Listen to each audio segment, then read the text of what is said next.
So I'm being shopped this week by big O objectivists from somewhere. I don't know if they're from the Ayn Rand Institute or somewhere else, but I can always see them in the logs when they come in. They come in groups. They read the same post. The same post will get a number of readings in the same day. A post that, might get no traffic at all on any given day will suddenly get a bunch of hits all in one day.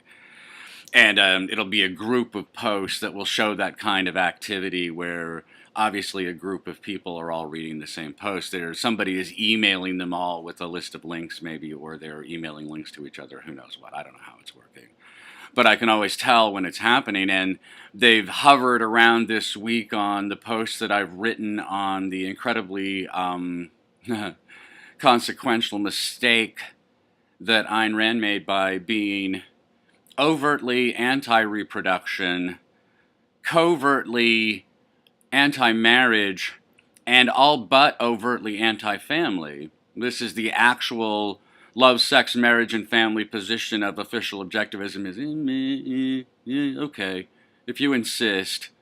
And meanwhile, I'm sure that the actual Big O cult, especially when it was in its heyday in the 60s and 70s, was an abortion cult, was one of the ways that you would have of demonstrating your successful inculcation, your successful adoption of the full, complete, and inarguable, ineradicable creed of the doctrine would be to be instrumentally involved in an abortion, to have your own offspring killed in order to demonstrate that you're one with the program.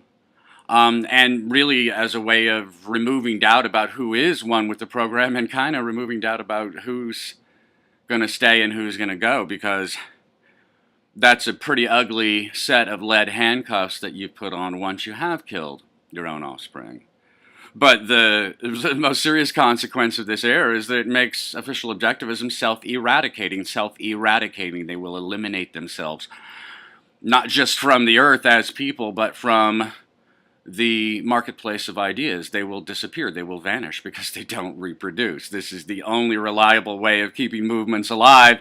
You recruit by evangelism where and when you can, but you grow by breeding all the time. And objectivists do not reproduce, are anti-reproduction, essentially, anti-family, anti-father, anti-fatherhood, anti-anything other than tiger motherhood. But since they kill their own young, they essentially eat their own young in order to use them as fuel for their careers so they can demonstrate their adoption of the official creed that way. Since they eradicate their own young, they are eradicating their own future. They will not be around. And this goes for every other sort of anti-family, anti-father, anti-reproduction code of ethics, moral philosophy, any moral philosophy, political philosophy, social philosophy that is anti-human reproduction, anti-human thriving by means of human reproduction, anti-human husbandry, as it were. Any moral philosophy that is anti-reproduction is self-eradicating. And you could say, well, then Marxism is the great exception, and Marxism so far has been a remarkable exception. Marxists do not reproduce, generally speaking. They have until recently, but they certainly do not now. But Marxists have reproduced most successfully through the school systems, especially through higher education, through the university system, but lately through high school and elementary school, etc., through preschool, through television, through everything. Marxism permeates our culture. And this is how Marxists reproduce. But a side effect of the endemic rent-seeking of Marxism is that you ultimately end up dumbing down education because that's the only way to make it work for your dumbed-down teachers. And in consequence, you create many more loosely connected, loosely affiliated Marxists, but far fewer reliable foot soldiers. And in this way, Marxism is self-eradicating too. It's just going to take a little bit longer because they have built-in buffer through the education system, but Marxism is self-eradicating. Homosexuality is self-eradicating. The gay marriage creates the self-eradication of homosexuality. If it is transmitted by genes, it will not be transmitted because it's only been transmitted by genes by means of the closet, by people pretending not to be homosexual and transmitting the genes that way. If it is transmitted by genes, then gay marriage will cause homosexuality to be self-eradicating. But of course, homosexuality, feminism, all of leftist sexual politics is anti-marriage, anti-family, anti-father, anti-reproduction, anti-human thriving in any sort of traditional familial way in every possible respect anyway. So all of those doctrines will be self-eradicating. And the only ideas, the only people and the only ideas who will survive into the future will be ones who are steadfastly dedicated to appropriate ideas of love, sex, marriage, and family. And that means that in the relatively near future, we can anticipate that most abortion will be eradicated. Abortion is self-eradicating from the population, from the gene pool, in the sense that people who cut off their genetic destiny by abortion do not survive to the future and therefore do not survive to transmit their support of and approval of abortion. There's no one to transmit it to anyway. They eradicated those people. But the counter-argument would be that the abortion will always be with us. I'm sure that's true. I'm sure it's always been true. Greater and lesser, there's been more and less abortion. I can't imagine how there could possibly be more abortion now. And of course, most abortions now are chemically induced. So we plausibly don't even know how many abortions are being performed. But to be pro-life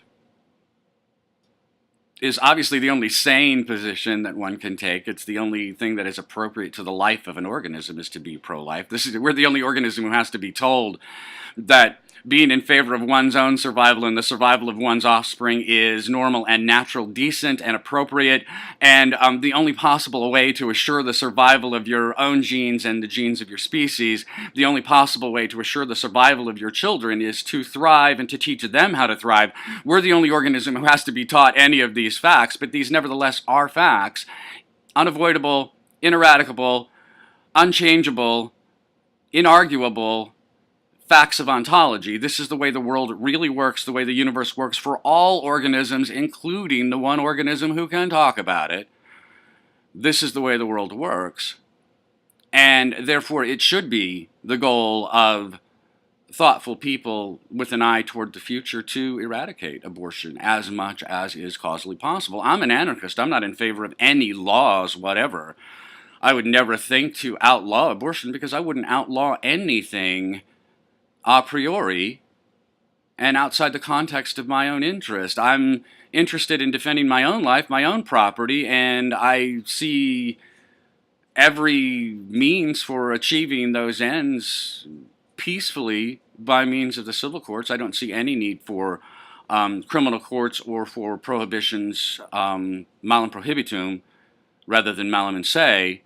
Wrong because forbidden rather than wrong because actually wrong. We have no problem dealing with crimes that are malum in se. And obviously abortion is a crime that is malum in se, but I'm not an interested party. I don't see that I have any standing in the matter at all. And I really don't want to encourage the kind of civilization where people push each other around at gunpoint in pursuit of a social agenda or political agenda. And so I wash my hands of the problem of abortion as it actually happens day to day. There's nothing I can do about it, nothing short of committing what I would consider to be a worse crime in order to stop a terrible crime. Yes, it is a terrible crime, but it's none of my business. And if I interpose myself like Mad Batman, the insane Batman, then I've made the world worse, not better. I've made it more dangerous, not safer. And I've made an enemy of all of my fellow men by asserting to them that I will push them around by gunpoint at will, either directly or by proxy, whenever I feel like it. I'm the villain, I'm the bad guy. And that's why I would not do anything in the way of law, legislation, criminal enforcement. I would not do anything at all like that about abortion. And yet I can see how we will eradicate abortion, or all but eradicate abortion, simply by being the people who arrive at the future committed to the lives of our children. And all of the people who are not committed to the lives of their children will not be there. They will not have reproduced. They will not, their ideas will not be represented. They will have self-eradicated. But that's a long-term strategy, and obviously it's fraught with peril, and things will change. What can you do in the meantime? We just elected an allegedly pro-life president. I believe that like I believe every other thing that Donald Trump says, which is to say, not at all.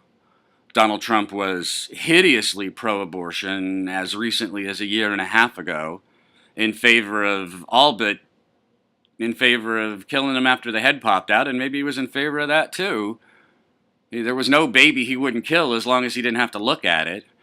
And then all of a sudden he's pro-life because of a couple of anecdotes. I don't believe any of this crap, and I don't know what his actual pro-life position is, and I promise you it's nuanced, which means that some babies he's happy to kill no matter what. He's a baby killer at heart. He always has been. He always will be. I don't believe a word of it. And yet I don't care because he's no more a baby killer than the guy who's in office now, and arguably less a baby killer than the alternative, Hillary Clinton. They're all baby killers. We live in a cannibalistic civilization where virtually every public voice is an advocate of cannibalism in one way or another. They're either all out, full on, let's kill him and eat him for dinner, like Hillary Clinton, or they're nuanced, like all of the pussy Republicans who pretend to be pro-life and yet can't stop quibbling. They're all baby killers. They're all cannibals. They're all complicit in the destruction of all of moral philosophy by undermining it at its most basic place. We agree with each other not to kill each other in order that we might live together and prosper in cooperation. We all agree not to kill each other. And the people that we agree most stridently are to be protected are the ones who are the most defenseless. And this is why we're protective of people who are mentally defective or physically defective or who have suffered injuries later in life that have left them with debilitating injuries. This is why we're protective of those people, and that's why we're protective of children. It's why we're protective of babies. It's why we're protective of infants. And it's why we're protective of infants before they're born, unless we decide to pretend that they suddenly are not what we know, cannot possibly doubt they are. And we decide to suddenly pretend that the term reproductive freedom can somehow be interpreted to mean the freedom not to have reproduced post hoc. You have already reproduced. You do not have the freedom not to have reproduced. You do not have the freedom to travel yesterday. The event has already transpired. Reproduction has already occurred. You do not have the freedom to cancel the past. I've been through all of this every which way. You can go back through the Church of Splendor archives and see it there. You can read it at self-adoration.com. Just search for abortion. There's a ton. But here's what you can do now to eradicate abortion, to terminate abortion from the earth. I made a bet with Terry Lucier about the election. I bet on President Fall Guy, and I won. I won $1. And I agreed with her that she should take my dollar and some more of her own and wrap them all up together and drop them off down at the Crisis Pregnancy Center. And I said I would do the same. And that much is good. Donations to crisis pregnancy centers make sure that they're actually in the business of keeping babies alive and not borrowing the language in order to promote abortion anyway. The ideal way to find good crisis pregnancy centers is to call your local diocese, a Catholic diocese. You don't have to be Catholic. You don't have to be religious to be Catholic. To be Catholic is a social condition. I'm an atheist, but I'm a lifelong Catholic. I'm a cradle Catholic, and I'm very Catholic in the way I approach everything. My position on abortion does not originate in Catholicism. To the contrary, it originates in self-adoration and egoism. And that's why it took me so long to get to it. It took me most of my life to get to an understanding of abortion that I could defend rigorously as philosophy. The Catholics can't do this, nor can anyone other than me. I have the goods on abortion and no one else does. But that is a good thing just by itself, is to give to the Crisis Pregnancy Center. And I realized a better way, and I want Kathleen to set this up, and I'm sort of putting her on notice that I want her to set this up, is to set up a gift account in Amazon, a gift address in Amazon, and then every time you're feeling like you want to be generous, like you want to save a baby's life, go to that, send diapers, send formula, send stuff that they need, send onesies, send, man, there's no limit to the amount of clothes that babies can go through. Send stuff that they need, and just every time you're feeling generous, send something to the Crisis Pregnancy Center and help a woman who's possibly considering killing her child, help her avoid an awful lifelong mistake for herself and avoid killing the child who may be the light of her life, may be the wonder of her existence, with or without that child's father. And I want to smack the father for not saying, over my dead body, will you kill my child? That's what makes a father. That's what a father says. A father says, over my dead body, will you kill my wife? Over my dead body, will you kill my children? Over my dead body, will you destroy the life I've built for my family here? Over my dead body and in no other way? That's what makes a father. And that's what makes abortion possible. And so that's the second thing you can do, men and women, is contain your enthusiasm. Practice true reproductive freedom by exercising the freedom not to reproduce in the first place. And obviously that consists of contraception, etc., blah, blah, blah. But the ideal way not to have reproduced is not to engage in the reproductive act with anyone you're not married to. I have argued in the past about the joy of chastity. This is the essence of chastity. Chastity is making love, not having sex, but making love only with the person that you're married to. The person that you're married to is, you're married when neither one of you is shopping. I don't care about ceremonies or paperwork. You're married when neither one of you is shopping, and that's the only person you should ever make love with. And ideally, there should only be one of them for each of you. That's the ideal way for human beings to mate, is to fall in love with the right one the first time and to stay married forever. This is the ideal human life right there. I just described it. Fall in love with the one you're meant to be forever, and then stay together forever. Have as many children as you can, and have your children have as many children as they can. And have yourself a picture when the two of you are pushing 80, have yourself a picture with 25 or 30 people in them, all of them, the marriage of your two genes. How amazing is that? This is what we are meant to be. This is how we're meant to live. And the way that you achieve that result 65 years from now or whatever, the way you achieve that result is by being aware of the consequences of error and failure now, and not making those errors, not engaging in those failures, not failing to recognize that when you pick up a hitchhiker, you're committed to taking them all the way to Poughkeepsie, even if you weren't going to Poughkeepsie in the first place. You said, I'm going to Poughkeepsie, will you take me there? And you said, sure. That's what you said when you had sex, even with a condom, even with two condoms, a diaphragm, and a prayer. Things happen. Somebody wins the lottery. It does happen. You could win the lottery too. The fact is, you are a lottery winner anyway. Each one of us is. Every time that you look at a living human being, you're looking at an amazing winning lottery ticket. Not just one out of, say, 500,000 sperm cells at the time that the egg was penetrated. No, because the egg had to be there, the sperm had to be there, and so let's say it's out of 5 million or maybe 50 million sperm. 1 out of 50 million sperm. And there's only 400 or 500 eggs in her in the first place, and the egg has to be exactly in the right place, and the sperm has to find it. And I dream of making an animated movie about this, because I could make a wonderful farce about all of the erroneous drunkard's walks that go into being a sperm cell in quest of an egg. But the one sperm that found the one egg, we are talking about 2 lottery tickets that won on the same day. They are splitting the prize, and that prize has a name, and that name is Junior. That name is Sweetie. That name is Caballero. That name is Vaquero. That name is Princess. And that child exists. You just picked up a hitchhiker. The prisoner of the white lines of the freeway. You just picked up a hitchhiker, and you're going to Poughkeepsie, like it or don't. And if you decide that you don't have to go to Poughkeepsie, that you can just pull over the side of the road and say, "Get out, thumbsucker. Get the fuck out of my car." You think you can do that? You're going to Poughkeepsie forever. You're not just going to Poughkeepsie today. You're going to Poughkeepsie the rest of your life. You will never escape what you do. And that's why you shouldn't do it.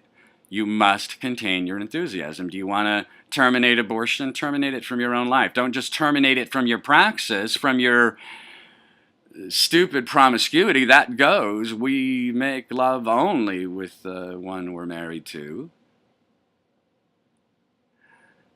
But we don't ever make love, even chaste love. We don't ever make love with the idea that there might be some special circumstance where it might be useful or convenient to kill that hitchhiker. You picked up a hitchhiker and you're going to Poughkeepsie. And if you eradicate abortion not just from the things that you might do, but the things that you might consider doing, then you will do a whole lot to terminate abortion. And the third thing that you can do, obviously, is to teach your children well. You're not going to terminate your children. God bless you. That's wonderful. That is wonderful.